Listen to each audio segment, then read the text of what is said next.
I want to share on the danger of losing our first love. और हमारा पहला प्रेम खोने के विषय में मैं आज बांटना चाहता हूँ। In Matthew chapter 24, Jesus, when he said about the last days, और मत्ती रचित सुसमाचार उसके 24वें अध्याय में जब यीशु मसीह ने अंतिम दिनों के बारे में बात की, he said, because lawlessness abounds, the love of many will grow cold. और यीशु कहता है अधर्म के बढ़ने से बहुतों का प्रेम ठंडा पड़ जाएगा। But then he said, he who endures to the end will be saved. उसके बाद यीशु ने कहा परंतु जो अंत तक धीरज धरे रहेगा उसी का उद्धार होगा। So, in what thing should I endure to the end? तो किस चीज में मुझे अंत तक धीरज धरे रहना है? So, it is in that first devotion and love to the Lord. I have to endure to the end. और उसके पहले वचन में जो लिखा है प्रभु के प्रति मेरा प्रेम, प्रभु के प्रति जो मेरी भक्ति है उसमें मुझे अंत तक धीरज धरे रहना है। So, if I don't endure to the end, what will happen? I will not be saved. अगर मैं अंत तक धीरज ना धरे रहूं तो क्या होगा? मेरा उद्धार नहीं होगा। So, the only way I can be saved is by enduring in that first love to the Lord. और इकलौता तरीका जिससे मैं अंत तक धीरज धर सकता हूं वो है प्रभु के प्रति मेरे पहले प्रेम में बने रहना। Jesus said, John the Baptist said this as a prophecy about Jesus. बपतिस्मा देने वाले यूहन्ना ने यीशु के बारे में ये बात भविष्यवाणी के तौर पर कही। Matthew 3:12. मत्ती रचित सुसमाचार 3 अध्याय उसका 12वां वचन। His winnowing fork is in his hand. He will thoroughly cleanse the threshing floor. He will gather his wheat into the barn, and he will burn the chaff with unquenchable fire. मत्ती 3:12 उसका soup उसके हाथ में है और वो अपना खलिहान अच्छी रीति से साफ करेगा और अपने गेहूं को तो खत्ते में इकट्ठा करेगा परंतु भूसी को उस आग में जलाएगा जो बुझने की नहीं। So, with the winnowing fan, he is going to separate wheat and chaff. और अपने उस सूप के द्वारा जो भी गेहूं है और वो जो भूसा है उन दोनों को वो अलग करने वाला है। The interesting thing is, wheat and chaff look alike. दिलचस्प बात यह है जो गेहूं होता है और उसका भूसी होती है दोनों एक से दिखते हैं। Only difference is wheat has got kernel inside. Chaff does not have. एक ही दोनों में अंतर होता है, जो गेहूं होता है उसके अंदर वो दाना और उसका बीज है बजाय पर भूसी में वो नहीं होता। So that is that kernel is a picture of our devotion and love to the Lord. और If गेहूं के that अंदर is missing, everything is gone. वो जो दाना है वो प्रभु के प्रति हमारे प्रेम हमारे भक्ति को दर्शाता है। अगर वही खो गया है, उसी से हम चूक गए हैं तो फिर सब कुछ चले गया मानो। What do we read here? He will burn the chaff with unquenchable fire. यहाँ हम क्या पढ़ते हैं कि वो भूसी को उस आग में जलाएगा जो बुझने की नहीं। We read in let's come to Revelation chapter 2. हम निकालेंगे प्रकाशित वाक्य उसका 2 अध्याय। We read here in verse 1 to the angel of the church in Ephesus, right? The one who holds the 7 stars in his right hand, the one who walks among the 7 golden lampstands says this. और 2 अध्याय 1 वचन, जो सातों तारे अपने दाहिने हाथ में लिए हुए हैं और सोने के सातों दीवटों के बीच में फिरता है, वो ये कहता है। So, if you read that last verse of chapter 1 of Revelations, we see here that the 7 stars is a picture of the elders of 7 churches, and 7 lampstands is a picture of 7 churches. और अगर हम प्रकाशित वाक्य पहले अध्याय के अंतिम वचन में अर्थात 20 वचन में पढ़े तो वो जो 7 तारे हैं वो सातों कलीसिया के दूत या संदेश देने वाले हैं और 7 दीवट जो है वो सातों कलीसियाएं हैं। So just see what is written in Ephesians chapter 2. It's written, Jesus Christ is walking among these churches. That means church does not mean a building. Church means individuals. और देखिए यहाँ यीशु मसीह क्या कहता है, प्रकाशित वाक्य 2 अध्याय 1 वचन, कि वो सातों दीवटों के बीच में फिरता है और कलीसियाओं के बीच में फिरता है, मतलब किसी बिल्डिंग में इमारत के बीच में नहीं बल्कि लोगों के बीच में वो फिरता है। And he is walking there and he is telling this in verse 2, I know your deeds. I know और your toil, your perseverance. उनके बीच में चलकर यीशु मसीह दूसरे वचन में कहता है, मैं तेरे काम, तेरे परिश्रम और तेरे धीरज को जानता हूं। He who has the eyes like the flaming fire, he is saying this. जिसके आंख जलती हुई आग के समान, जिसकी आंखें जलती हुई आग के समान है, वो इन बातों को कह रहा है।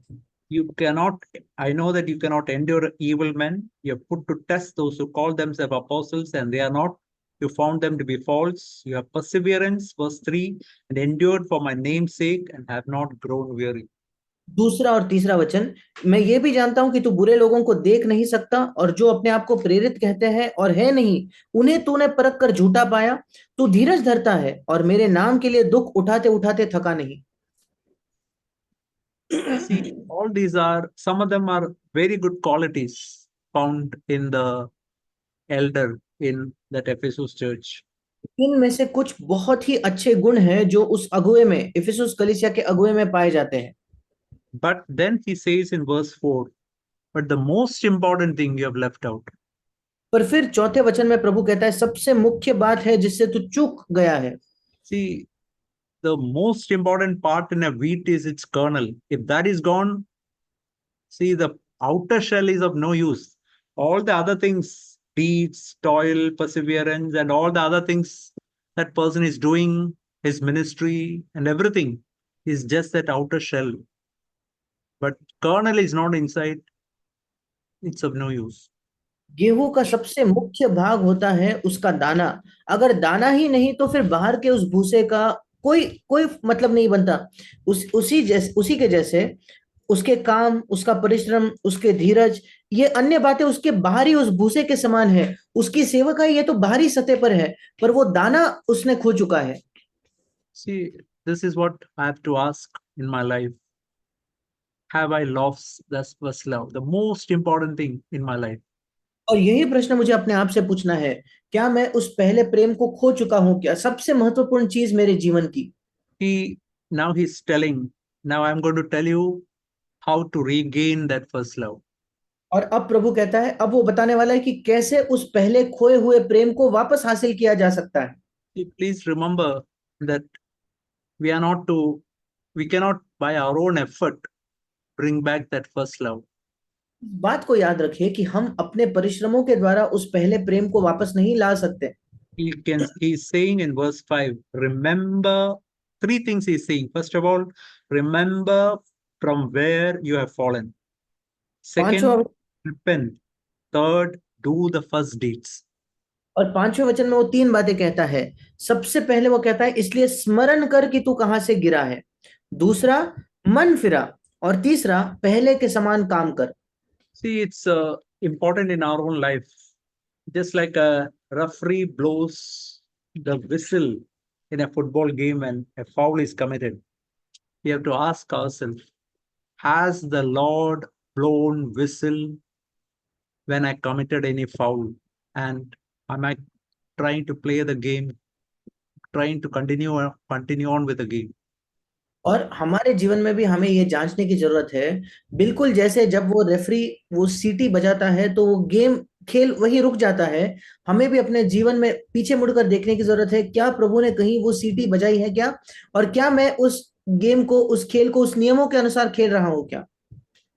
See, we have to ask ourselves, is there any place where the Lord told me to ask forgiveness to somebody, or maybe to return some money, or maybe he's told about some judgmental attitude or some bitterness, something which the Lord has blown whistle and I'm trying to continue the game.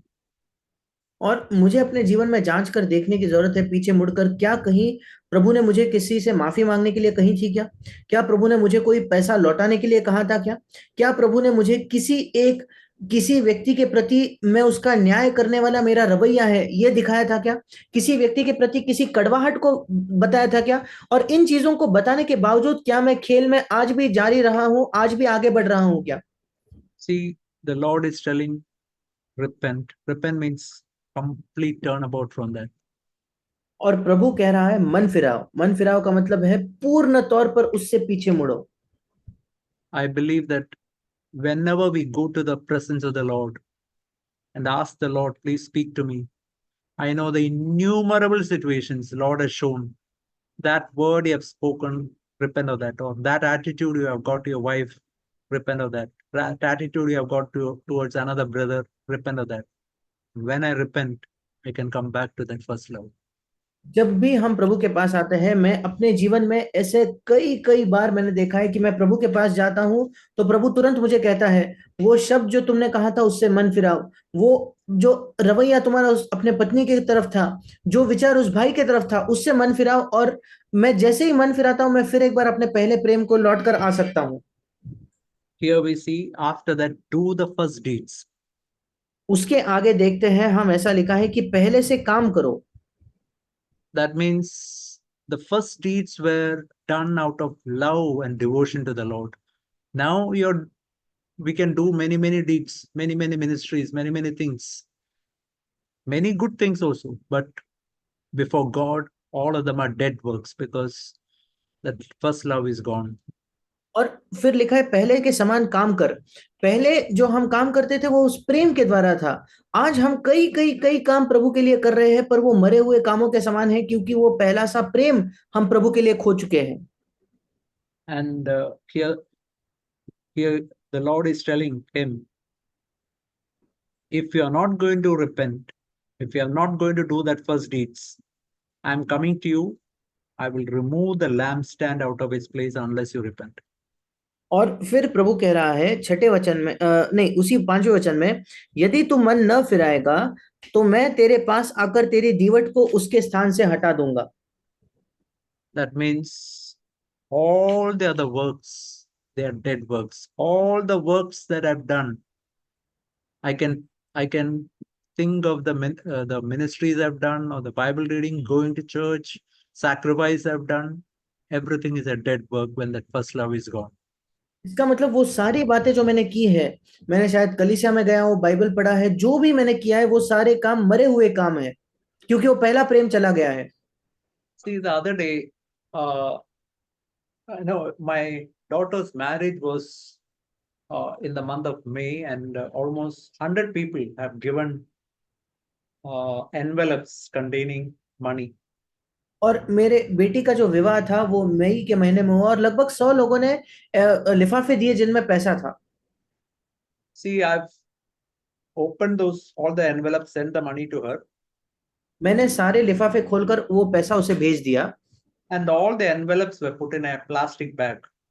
और सारे जो लिफाफे थे वो एक plastic के bag में रख दिए गए। And the other day, it was there in my room. I took that envelope and I was going through each envelope to see whether any envelope I've left out. In any envelope, money is still there. और उस दिन मैं अपने कमरे में उस envelopes को लेकर हर एक लिफाफे को खोलकर देख रहा था, कहीं उसमें कुछ पैसा रह गया है क्या कहीं। All on a sudden, the Lord was telling me, this is exactly what we read earlier. He who walks among that 7 churches, that means he is walking among God's people. Even if we are in the home, he is watching us, he is walking among us and seeing. Just like I was looking at those envelopes, whether any money is there, he is opening our heart and seeing whether we have got that first love or not. और तुरंत प्रभु ने मुझे याद दिलाया, ये बिल्कुल वैसा ही उसी का चित्र है जब हम पढ़ते हैं कि प्रभु अपने कलीसियाओं के बीच में चलता है। प्रभु हमारे बीच चल रहा है, जब हम घर में हैं, जब हम अकेले हैं। जैसे मैं वो लिफाफे खोलकर देख रहा था कि उसमें पैसा बचा है या नहीं, वैसे प्रभु भी हमारे हृदयों को खोलकर देखता है कि वो पहला प्रेम अब भी हम में है या नहीं। My wife was telling, you put everything in all these covers, envelopes in the fire. और मेरी पत्नी कह रही थी कि ये सारे जो लिफाफे हैं आप इन्हें जला दीजिए। But if one cover has got just say 200 rupees or 500 rupees in it, will I put it in the fire? No. पर सोच कर देखिए, उसमें का एक भी लिफाफा, उसमें अगर 200 या 500 रुपए हो, क्या मैं उसे अग्नि में डाल दूंगा क्या? नहीं। And I believe that is exactly what God is doing. God is separating in every church people who have got that first love from the people who are not having that. और मैं विश्वास करता हूं प्रभु बिल्कुल यही बात कर रहा है। इसी बात को प्रभु कर रहा है हर एक कलीसिया में। वो उन लोगों को अलग कर रहा है, ऐसे लोग जिनके अंदर वो पहला प्रेम है और ऐसे लोग जिनके अंदर वो पहला प्रेम नहीं है। We can read in 2 Timothy chapter 3, हम दूसरा तीमुथियुस उसका तीसरा अध्याय पढ़ते हैं, verse 1. उसका पहला वचन। Realize this, that in the last days difficult times will come. और ये स्मरण रख कि अंतिम दिनों में कठिन समय आएंगे। See, difficult days are not referring to the days of persecution. अब यहाँ कठिन समयों का तात्पर्य ये नहीं है कि क्लेश या सताव के समय। See, devil knows that if people are going through difficult days, that is persecution, they are going to be made much purer Christians. शैतान जानता है अगर लोग सताव से गुजरेंगे, अगर मसीही लोगों का क्लेश किया जाएगा तो वे और भी शुद्ध मसीही बन जाएंगे। See, I heard the first Prime Minister of India, Jawaharlal Nehru, he said that don't touch these Christians. If you touch them, they will multiply. और मैंने सुना था कि पहले जो प्रधानमंत्री है भारत के, जवाहरलाल नेहरू, उन्होंने कहा था कि इन मसीहों को न सुनना, अगर तुम इन्हें मत छूना, अगर तुम इन्हें छुओगे तो वे बहुगुणित हो जाएंगे। So here we see in verse 2, see, verse 1, Paul is telling that it is difficult to recognize the true Christians in these last days. और दूसरे वचन को अगर आप पढ़ो तो तीसरे अध्याय के दूसरे वचन में पौलुस कहता है इन अंतिम दिनों में सच्चे मसीही कौन है इन्हें पहचानना मुश्किल हो जाएगा। We can see in verse 2, for men will be lovers of self, and then in verse 4 it's written, rather than lovers of God. और दूसरा वचन कहता है क्योंकि मनुष्य स्वार्थी, इंग्लिश में लिखा है अपने आप से प्रेम करने वाले, और चौथा वचन कहता है परमेश्वर से प्रेम करने के बजाय वे अपने ही चाहने वाले होंगे। So just like I separated those envelopes which have got money from the envelopes which were not having money, the Lord is going to separate lovers of self and lovers of money. Lovers of self and lovers of God, sorry. बिल्कुल जैसे मैंने उन लिफाफों को अलग किया जिन लिफाफों में पैसा था और जिन लिफाफों में पैसा नहीं था, वैसे ही परमेश्वर भी एक अलगाव करेगा उन लोगों के बीच जिनके अंदर परमेश्वर का प्रेम है, उन लोगों के बीच जिनके अंदर स्वयं का प्रेम है। See, we have got, see, the difficulty in the last days is to recognize who really have got the love of God and the love of the self. Both are looking absolutely alike in the church. अंतिम दिनों की कठिन बात यह है, ये पहचानना कि वाकई में किसके पास परमेश्वर का प्रेम है और किसके पास स्वयं का प्रेम है, क्योंकि कलीसिया में बाहरी तौर पर देखा जाए तो दोनों बिल्कुल वैसे ही दिख रहे हैं। And we can see in verse 5, these people who have got the love of self, they hold a form of godliness. That means they have got ministry, they have got all deeds, they have got all toil, reading Bible, coming to church, sacrifices, everything is there. Although they have denied the power, and it's written, avoid such men. और पांचवा वचन कहता है कि यही लोग जो स्वयं के प्रेम करने वाले क्यों ना हो, पर वे भक्ति का भेष तो धरेंगे। इसका मतलब उनके पास काम है, उनके पास परिश्रम है, वे त्याग कर रहे हैं, बलिदान कर रहे हैं, बाइबल पढ़ रहे हैं, कलीसिया में आ रहे हैं, पर पांचवा वचन कहता है कि वे उसकी शक्ति को न मानेंगे और ऐसों से परे रहना। What is the meaning power of godliness? और भक्ति की जो सामर्थ है उसका क्या मतलब है? Power to change our life, power over sin, power over anger, power over sexual sin, power over jealousy, power over anxiety. हमारे जीवन को बदलने की सामर्थ, गुस्से पर, पाप पर विजय पाने की सामर्थ, यौन संबंध के गंदे विचारों पर सामर्थ, हमारे कड़वाहट पर सामर्थ, हमारे जलन ईर्ष्या रखने पर सामर्थ, हमारी चिंताओं पर सामर्थ। And Paul is telling, if people have got only form of godliness and they don't have the power to change, God's power to change their life, you avoid such people.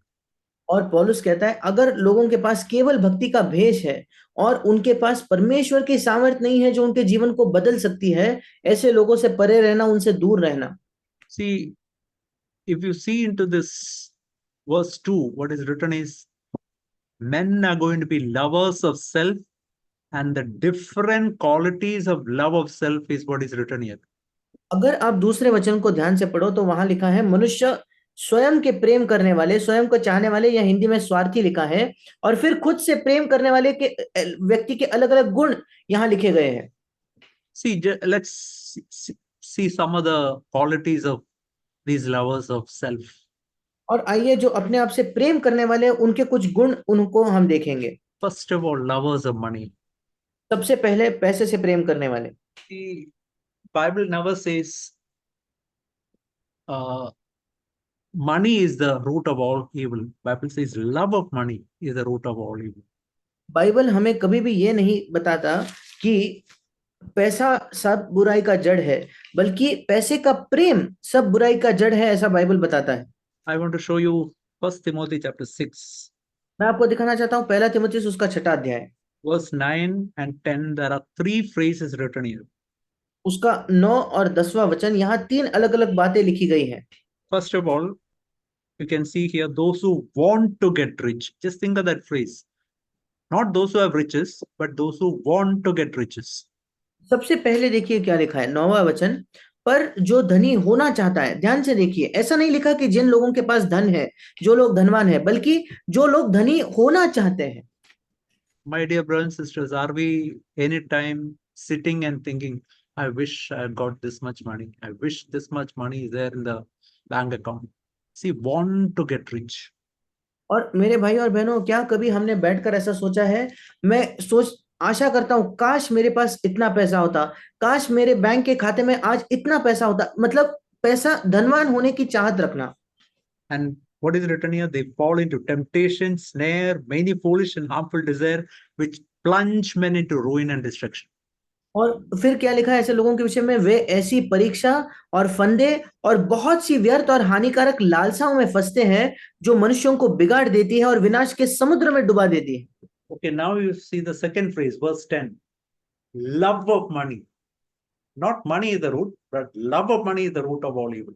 अब दूसरे वाक्य को देखिए, 10वें वचन में वहां लिखा है रुपये का लोभ। रुपये नहीं लिखा, वहां लिखा है रुपये का लोभ या पैसे का लोभ सब प्रकार की बुराई का जड़ है। And see what is written just after that. Some longing after it.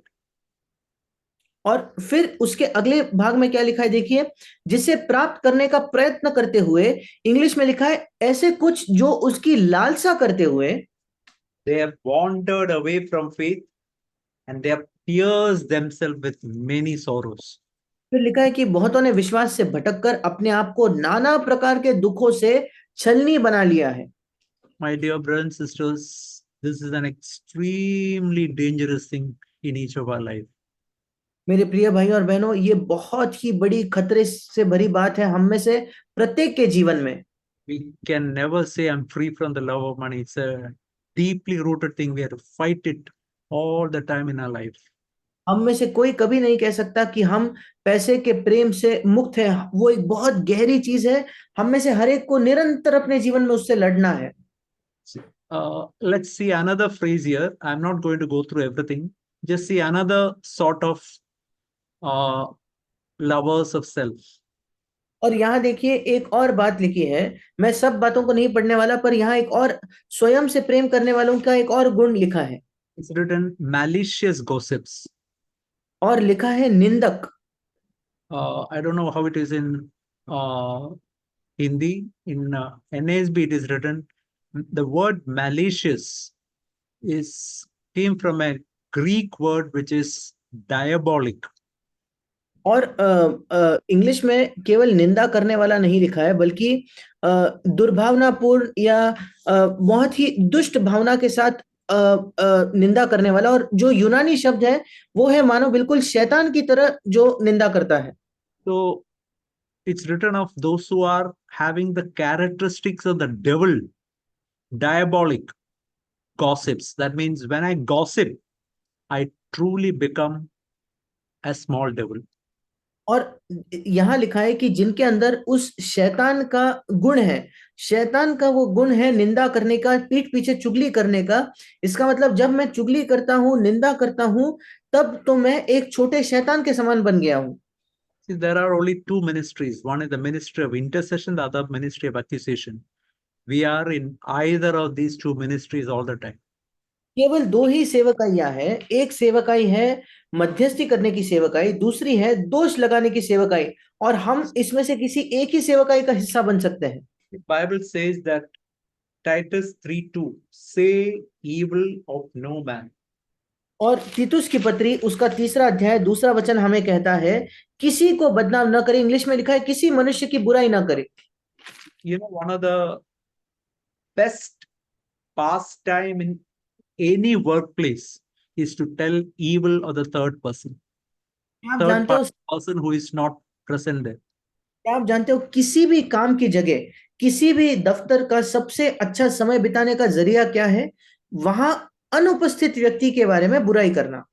Many times regarding uh, the the bosses and those who are in authority.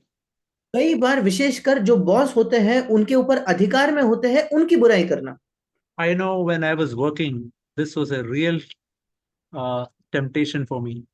मैं जानता हूं कि जब मैं काम कर रहा था, ये मेरे लिए वाकई में एक प्रलोभन था।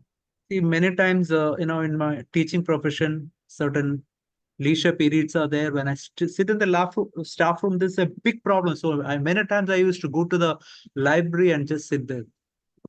और मैं, क्योंकि मैं पढ़ाने के पेशे में था, कई बार ऐसे जब समय होते थे जब मुझे सिखाना नहीं होता था, तो मैं स्टाफ रूम में जाता था, तो मेरे लिए बड़ा प्रलोभन होता था, और कई बार मुझे जाकर वहां से लाइब्रेरी में जाना पड़ता था। Many times I don't, even if I don't speak back, sometimes because of the comments, I feel like smiling, I feel like laughing, and I know that number of times the Lord told, and I went to the Lord in weeping and said, Lord, forgive me. don't want to have the spirit in my life at all. और कई बार, हालांकि मैं किसी के बारे में दुष्ट कुछ ना कहूं, फिर भी दूसरे जो बातचीत कर रहे हैं, दूसरे जो बातों का वर्णन कर रहे हैं, उससे या तो मैं मुस्कुराता था या तो मैं हंसता था। और कई बार मैं प्रभु के पास जाकर रोते हुए, विलाप करते हुए मैं गया हूं, और प्रभु से कहा है कि प्रभु, मैं अपने जीवन में ये बिल्कुल भी नहीं चाहता प्रभु। See, it can be sometimes regarding any person in a workplace, I mean, in a church. और कभी कभी ये हमारे कलीसिया के किसी व्यक्ति के बारे में भी हो सकता है। I know the times when I know some years ago when I spoke certain words against the authorities, the way the Lord has took a stick and beat me left and right. I know that very well. और मुझे याद है कुछ वर्षों पहले जब मैंने अधिकार में जो लोग थे उनके खिलाफ जब कुछ बातें कही, कैसे प्रभु ने एक डंडा लेकर मुझे इस तरीके से मारा है, मुझे वो अच्छे से पता है। Today I'm very, very careful. I just want to have high regard for those people who are in authority. और आज मैं बहुत बहुत सावधान और सतर्क होना चाहता हूं। मैं केवल अपने अंदर एक अच्छा आदर चाहता हूं उन लोगों के प्रति जो मेरे ऊपर अधिकार।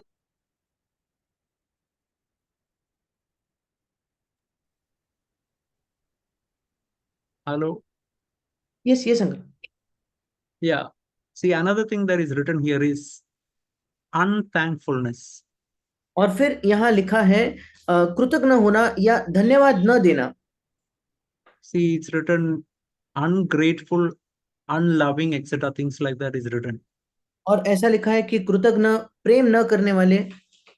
Many times I ask the Lord, see, we can in the church, when we come, we thank the Lord, we praise the Lord. That is all wonderful.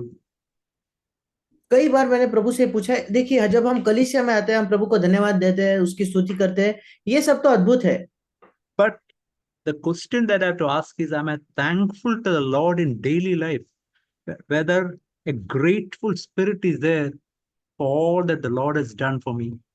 और मेरे अंदर सवाल ये होना चाहिए कि क्या जो प्रभु ने मेरे निजी जीवन में किया है, क्या प्रभु ने जो मेरे लिए किया है मेरे निजी जीवन में, दिन प्रतिदिन के जीवन में मैं आभारी हूं? क्या मेरे अंदर वो धन्यवाद देने की आत्मा है क्या प्रभु के प्रति? Now, what about my wife? Say, you can think about your husband. Am I grateful for all that she or he has done for each one of us? अब मेरे पत्नी के बारे में क्या, या आप अपने पति के बारे में सोच सकते हो, क्या हम धन्यवादी है अपने जीवन साथी के प्रति हर उस चीज के लिए जो उसने हमारे लिए की है? I want to ask you, sometimes have you expressed your thankfulness to your partner? मैं आपसे पूछना चाहता हूं, क्या कभी आपने अपने जीवन साथी को जाकर धन्यवाद कहा है? Sometimes to other brothers in the church, are we really thankful from our heart? कभी कभी जो कलीसिया के अन्य भाई हैं, क्या हम अपने हृदय से उनके प्रति धन्यवादी और आभारी है क्या? Those who are elders in the church, for all that what they have done, am I really thankful for them from the heart? जो कलीसिया के अगुए हैं, जो भी उन्होंने हमारे लिए किया है, क्या हम अपने हृदय से उनके लिए धन्यवादी है क्या? Now, just see another thing what is written here. Another form of self-love, lovers of pleasure. और यहाँ देखिए एक और चीज जो लिखी है, स्वयं से प्रेम करने का एक दूसरा गुण, स्वयं सुख विलास के चाहने वाले। See, this is something which is very, very common in the last days. और अंतिम दिनों में ये ऐसा कुछ है जो बहुत ही ज्यादा आम बात हो जाएगी। I, I I don't know whether I told you earlier, I heard of a survey they have done in 1930s and 40s. Family, education, colleagues, all these things were very high in the list. That और means the average person used to spend so much of time with all these three things. और मुझे नहीं पता मैंने पहले आपको ये बताया या नहीं, ऐसा एक सर्वे किया गया था जिसमें ये पाया गया कि 1930-1940 का जो दशक था, उसमें परिवार, पढ़ाई लिखाई, इन सब बातों में जो समय बिताया जाता था, ये सबसे ज्यादा समय लोग इन्हीं बातों में बिताते थे। But they found that after 2010 and especially after 2020, they found that 60% of an average person time is spent on online activities. और विशेषकर पाया गया 2010 के बाद और विशेषकर 2020 के बाद 60% एक व्यक्ति के जीवन का समय वो ऑनलाइन गतिविधियों में बिताता है। And they found that another 13% with their friends and colleagues, and with another 7% with other friends. और 13% उनके सहकर्मियों के साथ और अन्य 7% अपने मित्रों के साथ। Family, importance of family, everything has come down to just 5%, 4% like that. और परिवार का महत्व, परिवार के साथ समय, वो लगभग 5%, 4% तक नीचे आ चुका है। Now, what about our life? अब हमारे जीवन का क्या? I was thinking about my life. If I'm a disciple of Christ, my 100% should be given to Jesus Christ. मैं अपने जीवन के बारे में सोच रहा था, अगर मैं एक शिष्य हूं तो मेरे जीवन का 100% प्रभु को दिया जाना चाहिए। Say if I'm going through on any social media or some online thing, I want Jesus to be next to me. Otherwise, I don't want to go through anything. सोच कर देखिए, मैं अगर सोशल मीडिया को देख रहा हूँ या ऑनलाइन किसी भी चीज को देख रहा हूँ, मैं चाहता हूँ यीशु मसीह मेरे बगल में बैठकर उन चीजों को देखे, उसके अलावा उससे अलग होकर मैं कुछ नहीं देखना चाहता। If I'm seeing TV, I want Jesus to be next to me. अगर मैं टीवी भी देख रहा हूँ, मैं चाहता हूँ प्रभु यीशु मसीह मेरे बगल में हो। Whatever I do, I have to do it as unto the Lord. मैं जो भी करता हूँ मुझे वो प्रभु के लिए करना है। If that is not there, that means if I'm living for myself, apart from the Lord, I'm doing certain things, even legitimate things, then I become a lover of self. अगर वो नहीं है, अगर प्रभु से अलग होकर मैं चीजों को कर रहा हूं, यहां तक कि मैं वैध और नैतिक चीजें क्यों ना कर रहा हूं, फिर मैं स्वयं से प्रेम करने वाला हूं। I know certain times when I took mobile to go through something, I felt the Lord telling, I don't want you to do that. Just keep the mobile aside. और मैंने देखा है, मैंने ये महसूस किया है, कभी कभी मैं जब फोन लेता हूँ कुछ करने के लिए, तो प्रभु मुझसे कहता है कि मैं नहीं चाहता तुम अपना फोन देखो, अपना फोन नीचे रख दो। And that is what we have to do. Just instantly obey. Keep the mobile away and just go away from that place. और वही हमें करना है, तुरंत आज्ञा माननी है, मोबाइल को रख देना है, वहां से चले जाना है। I may not be seeing anything. I have no interest to see anything which is vulgar, anything which is sinful. But even in the legitimate matters, Lord, I want to listen to you and I want to do what you want me to tell. मुझे शायद कोई भी अश्लील चीज या कोई भी बुरी चीज देखने की शायद कोई इच्छा भी नहीं होगी, पर वो चीजें जो वैध है उनमें भी अगर प्रभु कहता है कि मुझे उन्हें नहीं करना है, तो मुझे उन चीजों को नहीं करना चाहिए। So here we see, just like I separated the envelopes which have got money in it, which do not have, the Lord is separating those who are lovers of God and those who are lovers of self. और जैसे मैंने एक उदाहरण दिया कि कैसे मैं लिफाफों को अलग कर रहा था, जिन लिफाफों में पैसा है और जिनमें नहीं है, वैसा ही प्रभु उन लोगों को अलग कर रहा है जिनके पास परमेश्वर के लिए प्रेम है और दूसरे लोग जिनके पास केवल अपने आप के लिए प्रेम है। See, the other day I was going through an article by A.W. Tozer, और कुछ दिनों पहले मैं A.W. टोजर के द्वारा एक लिखा हुआ जो लेख है उसे पढ़ रहा था, and he was telling about judging ourselves in 7 matters. और वो बता रहे थे कि 7 बातों में हमें अपने आप का न्याय करना चाहिए। See, as I was going through these 7 things, I was thinking this is a very good test by which I can know whether I've lost my first love or not. और मैं जब उन बातों को पढ़ रहा था तो मैं देख रहा था ये बहुत अच्छी बात है, अच्छी सूची है जिससे मैं जान सकता हूं कि मैं अपने आप के लिए मैं अपना पहला प्रेम खो चुका हूं या नहीं। See, last week I was going through, many times I was thinking about these 7 things and checking myself, Lord, I really want to know whether I've got the first love or I've lost the first love. और इन 7 चीजों को पिछले हफ्ते में मैं कई कई बार उस पर सोचकर मनन करके अपने आप के बारे में सोच रहा था कि प्रभु, क्या मैं अपने पहले से प्रेम को खो चुका हूं, क्या मैं अभी मेरे पास वो पहला प्रेम है। Okay, I just want to go through that 7 things now. उन 7 चीजों को मैं अभी देखना चाहता हूं। First one, what we want most. सबसे पहला है, हमें सबसे ज्यादा क्या चाहिए। We have to ask honestly to our heart and just ask this question, what is the thing that I want most in my life? हमें केवल ईमानदारी से अपने हृदय से ये पूछना है, अपने आप से पूछना है, मेरे जीवन में सबसे ज्यादा मैं क्या चाहता हूं। Don't come up with a spiritual answer. Just brood on that, think about that, and see really what is my heart really wanting. और इसका कोई आत्मिक जवाब ना दे, केवल इंतजार करके सोचकर हमारे हृदय में वाकई हम किस चीज की लालसा कर रहे हैं उसको ढूंढे। See, just imagine, just like in the case of Solomon, the Lord told him one day, he came to him and asked, you ask one thing, I'll give it you. Just imagine, night, the Lord is coming to us and telling, you just ask for one thing, I'll give it you. What will we ask? और जैसे प्रभु एक दिन सुलेमान के पास रात में आकर कहता है कि तू मुझसे एक चीज मांग, मैं तुझे दूंगा। सोच कर देखिए, एक दिन प्रभु हमसे आकर कहता है कि हमें एक चीज मांगनी, हम उससे क्या मांगेंगे। Okay, second, what we think most. और दूसरी चीज है, सबसे ज्यादा हम किस बारे में विचार करते हैं। See, it's true that we have to think about our work, we have to think about uh, what things we have to buy for the home, and many other things are there. That is not what is referring to. That everybody has to think about. ये बिल्कुल सही है कि हमें अपने काम के बारे में सोचना है, घर पर हमें क्या खरीदना पड़ेगा क्या नहीं, ऐसे कई चीजों के बारे में हम सभी को सोचना पड़ता है। यहाँ उसका जिक्र नहीं किया जा रहा। But what I think voluntarily. पर स्वेच्छा से मैं किस बारे में सोचता हूँ।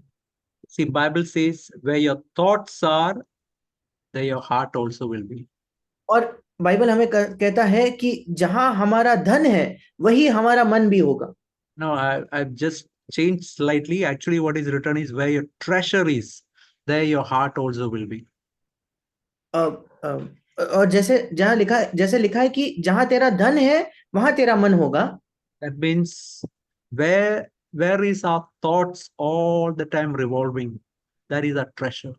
और And मैं where, उसे yeah, बदल कर कहता हूं कि जहां हमारे विचार होंगे वहां हमारा हृदय होगा। मतलब जिस चीज के इर्द गिर्द हमारे विचार हमेशा मंडराते हैं वही हमारा धन है।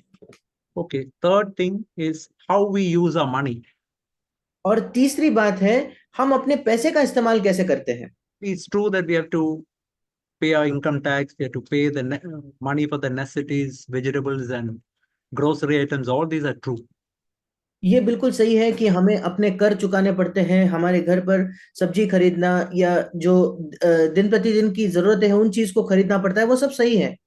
But where there is an extra money, wherever we have got an extra money, what I do with that money, that is a real picture of where our real interest is.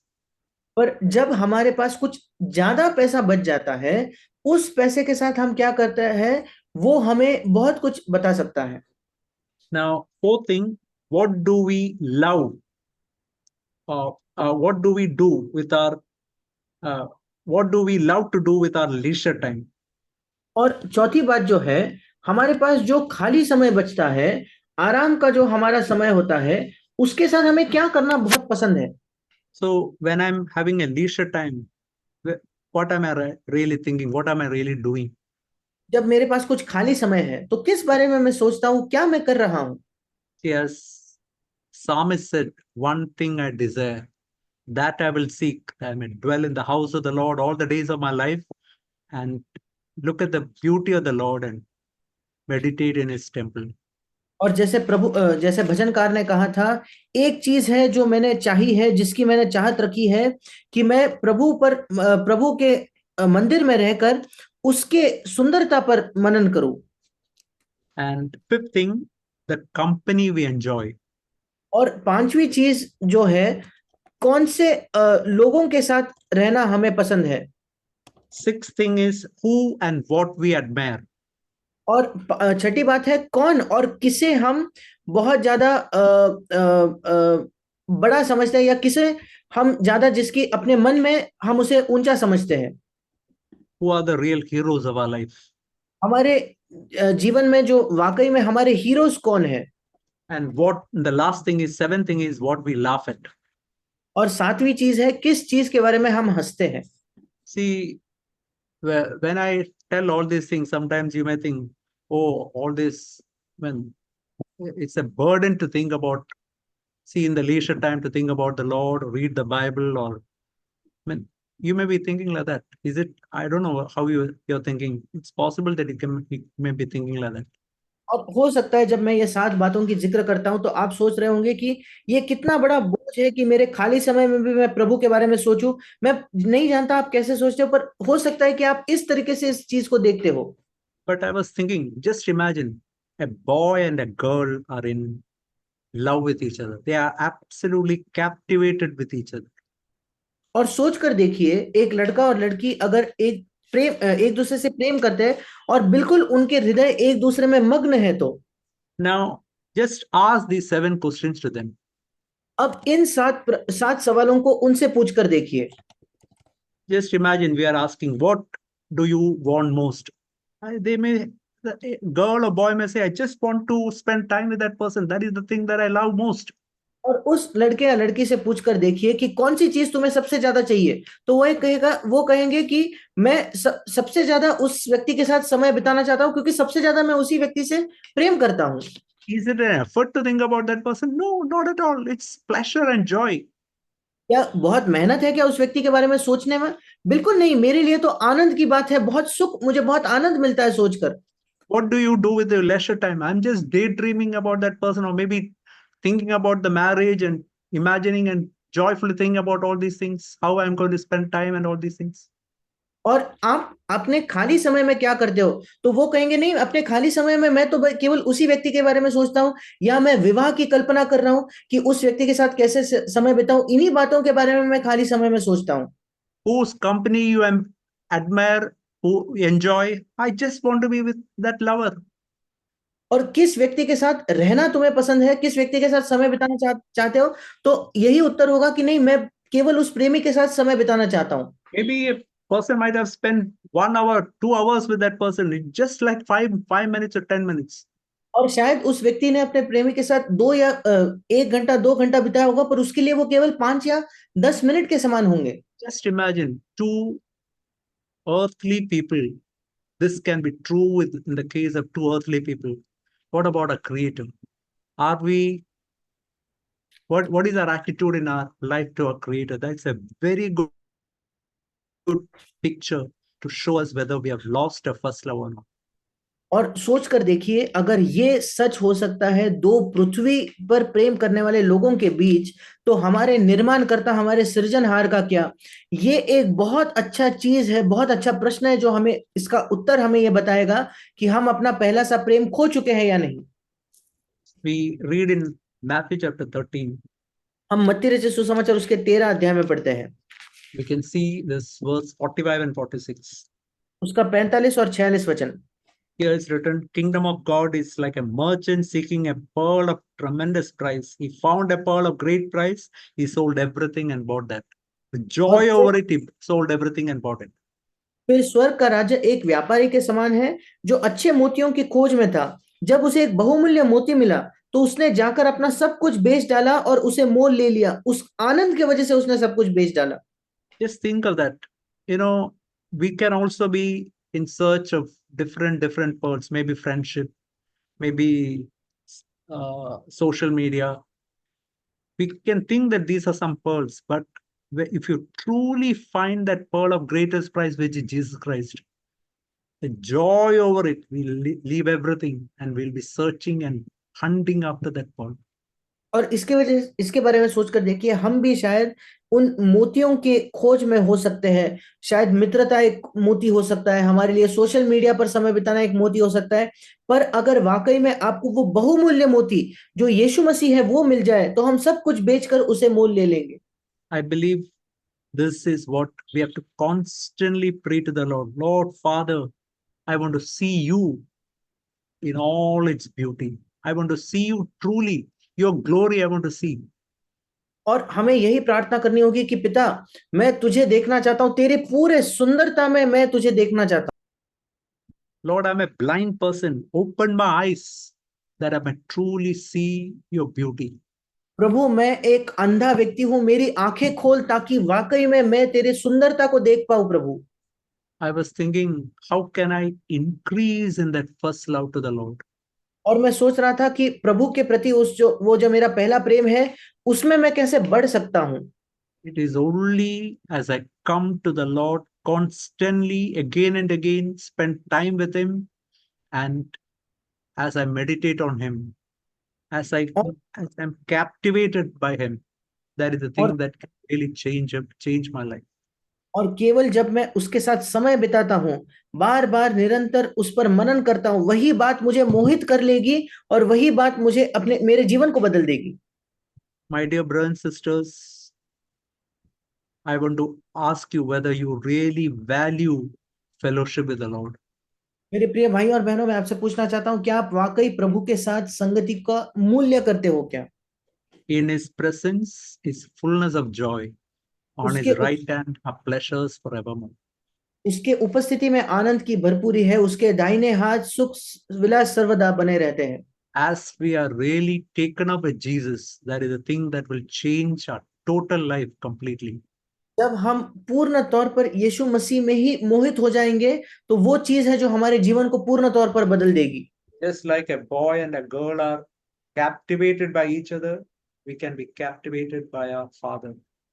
जैसे एक लड़का और लड़की एक दूसरे में मोहित हो जाते हैं, वैसे ही हम अपने पिता से मोहित हो सकते हैं।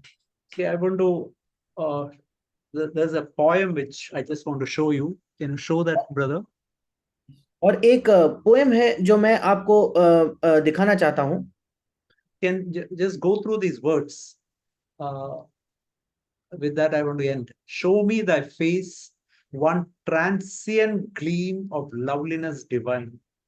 और मैं केवल इसको पढ़कर अंत करना चाहता हूं। इस कविता में लिखा है कि मुझे तेरा मुख दिखा, एक तेरे सुंदर ईश्वरीय सुंदरता का उसकी एक झलक मुझे दिखा। The word transient gleam means for a short period of time, just see that light of your beauty. और वो जो क्षणिक एक क्षण की झलक है, उसका मतलब कुछ समय के लिए तेरे सुंदरता के उस ज्योति को मैं देखने पाऊं। He's saying that I shall never think or dream of other love save thine. और फिर लिखा है कि मैं कभी ना सोचूंगा ना स्वप्न देखूंगा तेरे प्रेम के अलावा किसी और प्रेम का। All lesser light will darken quiet. That means all other things which are attractive to me, that will just become like darkness in view of the brightness of Jesus Christ. और बाकी जो कम ज्योति देने वाले, जो कम ज्योति की चीजें हैं, वो अंधकार किसे बन जाएंगे, मतलब यीशु मसीह के सामने वो बाकी चीजें धुंधले पड़ जाएंगे।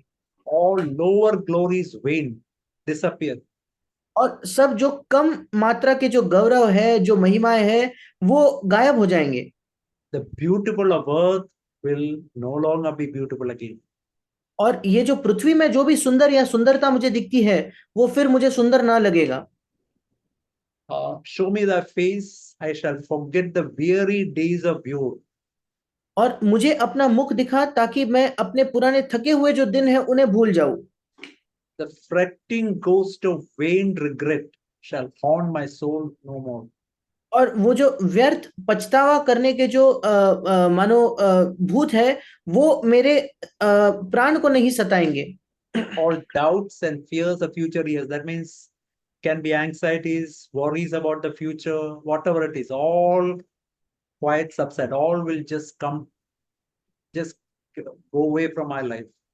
और भविष्य के लिए आने वाले भविष्य के लिए जो भी मेरे संदेह हो सकते हैं, मेरे डर हो सकते हैं, वो सब मैं जब प्रभु पर भरोसा करूंगा वे कम होते जाएंगे। And not but blessed, content and calm within my breast abide. और मेरे हृदय में केवल एक आशीषित जो शांति है, केवल वही मेरे हृदय में रहेगा। And then he says, show me thy face, the heaviest cross will then seem light to bear. और तीसरा उसमें वचन कहता है कि मुझे अपना मुख दिखा, फिर जो सबसे भारी क्रूस क्यों ना हो, वो भी मुझे सहन करना बड़ा हल्का लगेगा।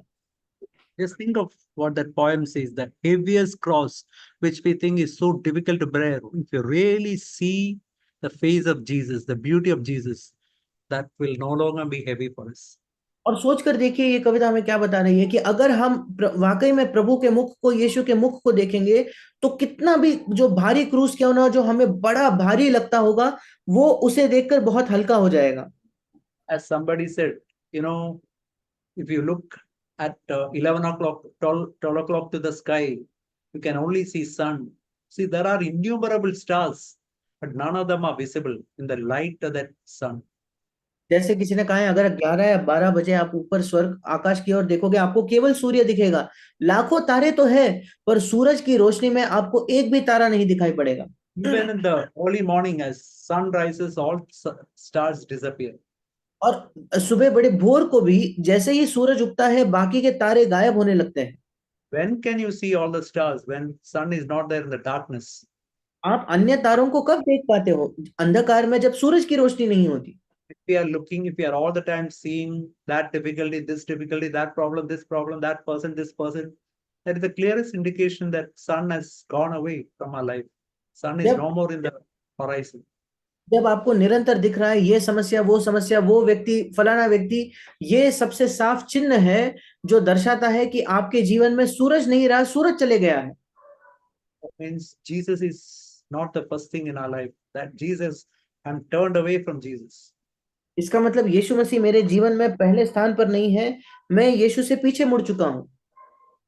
There will be gain in every loss and peace with every care. और फिर हर एक चाहे नुकसान क्यों ना हो मेरे लिए, उसमें फायदा होगा, और हर एक चिंता क्यों ना हो उसमें एक शांति होगी। With such light feet, years will fleet. Life seems as brief and best till I've laid down my burden down and entered into the rest. और बहुत हल्के कदमों के साथ जो है आने वाले सब वर्ष बीतेंगे, और पूरा जीवन बहुत मुझे छोटा पर आशीषित मालूम होगा, जब तक कि मैं अपना बोझ नीचे नहीं रख देता और मैं विश्राम में नहीं प्रवेश कर देता। My dear brothers and sisters, it's not by any type of effort that, say, for example, I have to think about Jesus or I have to spend my time meditating on him or reading God's word.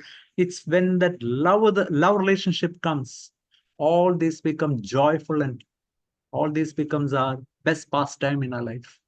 और मेरे प्रिय भाई और बहनों, ये कोई कड़ी मेहनत से, कोई परिश्रम से नहीं है कि मैं प्रभु के बारे में सोचूं, उसके साथ समय बिताऊं, पर जब वो प्रेम आएगा, जब हमारे उसके बीच में वो प्रेम संबंध होगा, तो मेरे खाली समय में, हर समय में ये मेरे लिए आसान हो जाएगा। When that real love to the Lord can come in our life? कब प्रभु के प्रति वो जो सच्चा प्रेम है हमारे जीवन में आ सकेगा? When I truly return to the Lord in repentance and do the first deeds. जब मैं वाकई प्रभु के पास मन फिराव में लौटता हूं और वो पहले से काम करता हूं, Let's really live in that repentance all the days of our life. और आइए हम वाकई उस सच्चे मन फिराव में हमारे जीवन के सारे दिन जीवन बिताएं। Make sure that all the time I'm living in that first love towards the Lord. और इस बात को सुनिश्चित करें कि हमेशा हर समय प्रभु के प्रति उस पहले प्रेम में मैं जीवन जी रहा हूं। Just think of what I started with. और सोचकर In the देखिए मैं last days, in the last days,